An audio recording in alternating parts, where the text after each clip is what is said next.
Hola queridos amigos, hoy les muestro un volante del Partido Comunista de Cuba pidiendo el voto para Fulgencio Batista en las elecciones de 1940 para presidente.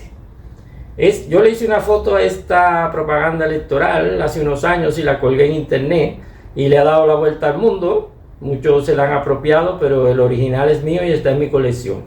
Si queréis saber más sobre este interesante tema de la relación de los comunistas cubanos con Batista, acompáñame en este vídeo. Yo soy Pedro Enrique Puyal y este es mi canal, El Tesoro del Presidente. En el vídeo anterior dejamos al coronel Batista ejerciendo el verdadero poder en la sombra, detrás de presidentes débiles y de facto, es decir, puestos a dedo sin elecciones. Al principio, Batista veía el comunismo como una amenaza. En los primeros años de la década del 30, el ejército, bajo su mando, persiguió a los comunistas y los reprimió con dureza. Pero la política es el arte de lo posible, y Batista sabía jugar sus cartas. En los años siguientes, Batista tomó medidas sociales que favorecieron a las clases más pobres. Legalizó el Partido Comunista de Cuba y formó una coalición con ellos, y por esas acciones se ganó el desagrado de las élites económicas y políticas. Analicemos un poco la situación de Cuba bajo el poder del coronel Batista. Batista comenzó su andadura como hombre fuerte de Cuba en un nuevo marco de relaciones con los Estados Unidos mucho más favorable. Los americanos confiaban que Batista mantendría la estabilidad en la isla después de años de convulsiones políticas bajo los gobiernos de Machado y el revolucionario de Grau y Guiteras. Por otro lado, nadie mejor que Batista sabía que un ejército descontento podía derrocar a cualquier líder y ser fuente de disturbios. Por eso, reformó la institución para asegurarse su lealtad. Aumentó los sueldos y las pensiones de los militares, mejoró las condiciones de vida de los soldados en los cuarteles, construyó balnearios, hospitales y viviendas para los soldados y sus familias y facilitó el ascenso de los alistados a oficiales. De esta forma se aseguró de que el ejército estuviera bajo su control. La organización pasó a llamarse Ejército Constitucional, que fue el ejército en la era de Batista. La Marina de Guerra, anterior feudo de Guiteras, fue disuelta y vuelta a formar y pasó a llamarse Marina Constitucional. Pero Batista necesitaba, además del apoyo de los americanos y del ejército, del apoyo popular, lo que consiguió aplicando reformas que beneficiaban a los sectores más desfavorecidos, medidas que podíamos llamar progresistas. Por ejemplo, legisló para regular y mejorar las condiciones laborales de las mujeres. El decreto 1024 de marzo de 1937 estipulaba la igualdad de condiciones laborales entre hombres y mujeres, algo inédito en la región. Fundó una administración para la beneficencia y la sanidad, enfocada en los huérfanos y en los más pobres, en donde el ejército jugaba un papel preponderante. Fulgencio Batista convirtió la educación en el eje central de sus políticas sociales. Sin embargo, la manera en que lo hizo generó críticas y controversias. En 1936, Batista impulsó la creación de escuelas cívico-militares en zonas rurales y apartadas. Cientos de sargentos y cabos fueron formados como maestros. Su objetivo era llevar educación a los sectores más desfavorecidos, sobre todo a los campesinos, y además formar a los vecinos en otras materias que mejorasen su vida, como oficios manuales, técnicas agrícolas o salubridad e higiene. Al graduarse, estos sargentos y cabos construían sus propias escuelas en diferentes zonas campesinas del país. Lo más innovador del plan fue la incorporación de la mujer, con el nombre de maestra hogarista, que además de educar en las escuelas, enseñando a leer y escribir, buscaban también cambiar las costumbres de las poblaciones con el fin de mejorar su calidad de vida. En este sentido, la maestra hogarista era la encargada tanto de dar nuevas nociones sobre higiene personal y el hogar, como enseñar labores a las niñas y mujeres de los campos. Yo tuve una antepasada que fue maestra hogarista, se llamaba Regina Nin, desde aquí le rindo un homenaje. Es decir, Batista hizo una campaña de alfabetización en los campos de Cuba mucho antes que Fidel Castro y sin darse tanto bombo y platillo. El gobierno y el Congreso habían puesto trabas burocráticas y de presupuesto a este impulso a la educación que quería Batista, por lo que éste usó el instrumento que tenía en sus manos, o sea, el ejército, puenteando al Ministerio de Educación. Sin embargo, al ser los maestros militares en activo, este plan desató acusaciones de militarismo y autoritarismo. Sin importarle, Batista llevó adelante su proyecto, solicitándole al Congreso un impuesto de 9 centavos por cada saco de azúcar producida, lo que le ganó además la enemistad de los industriales y comerciantes azucareros. Fue tal el empeño del coronel Batista en sacar adelante su proyecto que llegó a maniobrar para hacer caer al presidente Miguel Mariano Gómez, hijo del famoso Tiburón, que se oponía a la ley de los 9 centavos. Para algunos, Batista estaba modernizando la enseñanza y acercándola a los más pobres. Para otros, era una estrategia para adoctrinar y reforzar su dominio sobre la sociedad. El papel preponderante del ejército en muchos sectores tradicionalmente civiles de la sociedad cubana en esos años hay que analizarlo también en un contexto internacional. Esta militarización de Cuba, podríamos llamarla, sucedió en una época en que los totalitarismos estaban en pleno auge en el mundo y la democracia, acusada de corrupta, burocrática e incapaz de resolver los problemas sociales, estaba en retroceso. El fascismo y el comunismo campeaban en Europa y los uniformes estaban de moda. No fue solo una característica única de Cuba. Por otro lado, el revolucionario Batista resolvió problemas acuciantes de las clases pobres de manera rápida y efectiva, utilizando para ello el instrumento que tenía en la mano, o sea, el ejército que comandaba, actuando muchas veces independiente al gobierno y a las instituciones civiles. En aquellos años, el ejército funcionaba como un gobierno dentro del gobierno. Recaudaba dinero y disponía de un presupuesto enorme y tenía departamentos de educación, sanidad, beneficencia, y también se dieron casos de lucro indebido entre los mandos con este dinero. Pero tenemos que señalar también que esto es un mal que siempre ha quejado a la política cubana en todas las épocas y en todos sus estamentos. ¿Fue un avance o una táctica política? ¿Batista ayudaba al pueblo o consolidaba su poder a través del ejército? Déjanos tu opinión en los comentarios para así poder debatir. En agosto de 1937, Batista propone acometer el Plan Trienal, todo un proyecto socialista en Cuba, que consistía en un ambicioso programa de reformas económicas y sociales en el campo, creación de bancos rurales, aulas y bibliotecas para los campesinos, reparto de tierras y viviendas, seguros de vejez y enfermedad, y otras medidas que se escalaban en un periodo de 3 años. Hubo concentraciones y actos de adhesión al plan trienal, donde se pedía a la población una cooperación eficiente y activa en todos los deseos del gobierno. ¿Qué les recuerda eso a mis suscriptores cubanos? Pero a pesar de sus visos progresistas, este plan no se llevó a cabo. Las élites y la clase media se opusieron y Washington lo rechazó, temiendo un giro colectivista y militarista en la sociedad cubana.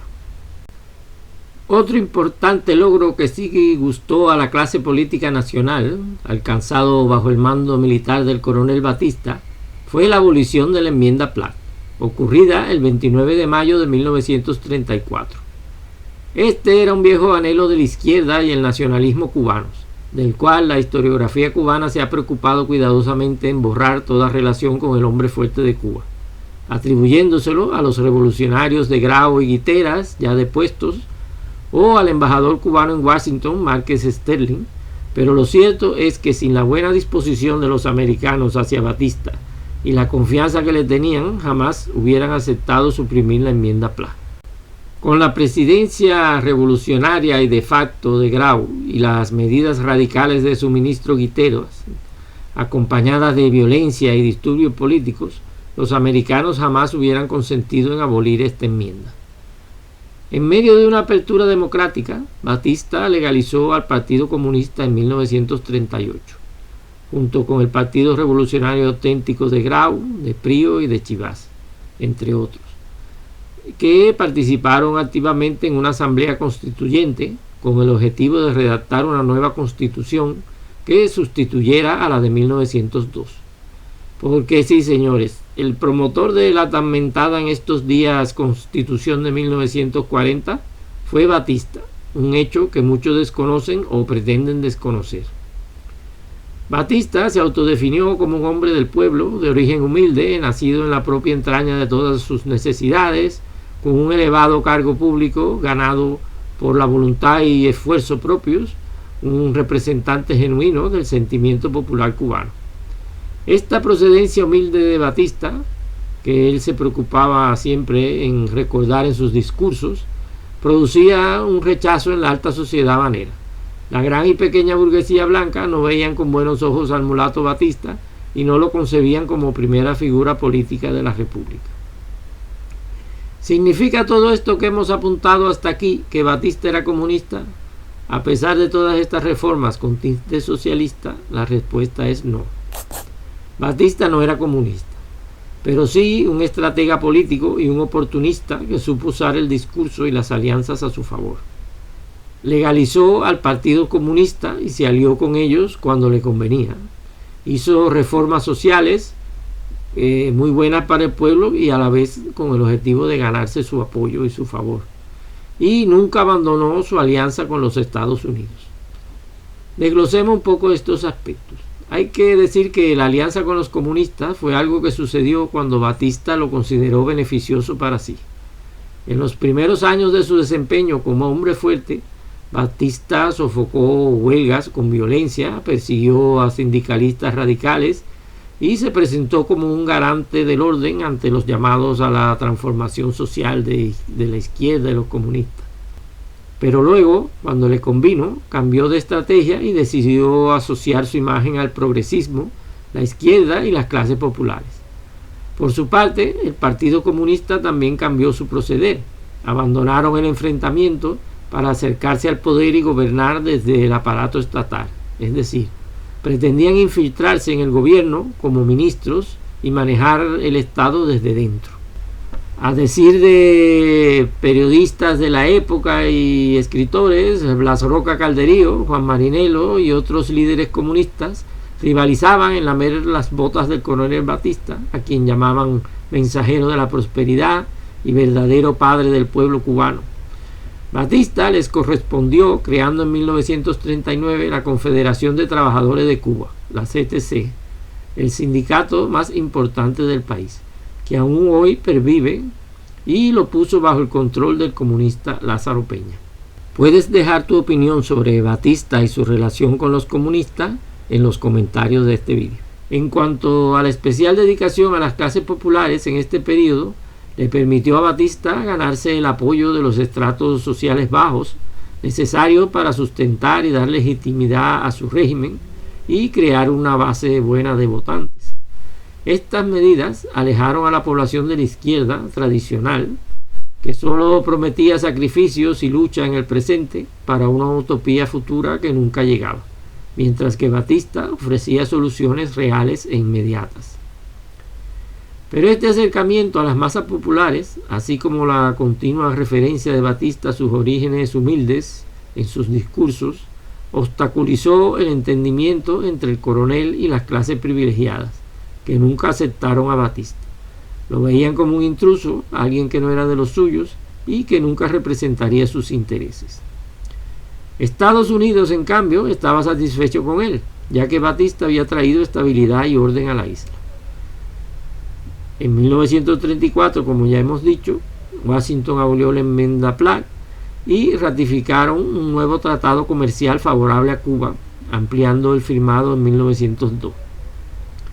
Pero hay que señalar también que esto ocurrió en el contexto de la política de buena vecindad del presidente Roosevelt. Estados Unidos ya no quería intervenir en Latinoamérica por la fuerza, como en el pasado, y por tanto ya la enmienda Platt estaba desfasada, y su eliminación formó parte de una estrategia más amplia del gobierno americano. O sea que no era solo por méritos de Batista, o sea que ya los americanos también habían cambiado su forma de proceder hacia Latinoamérica. El ejercicio del poder, que había provocado que le gustase y la popularidad que alcanzó lleva a Batista a plantearse en dar el salto definitivo hacia la política y aspirar a la presidencia de la República, pero sorprendentemente sin valerse para ello del poderoso instrumento que hasta ese momento había utilizado para labrar su carrera, el ejército, sino mediante el juego limpio de la democracia. ¿Qué lo motivó a tomar este proceder? Algunos historiadores opinan que en esta decisión fue clave el viaje realizado a Washington por Batista en 1938 y el encuentro que sostuvo con el presidente Roosevelt. Batista fue invitado a Washington por la celebración del Día de los Veteranos en noviembre de 1938.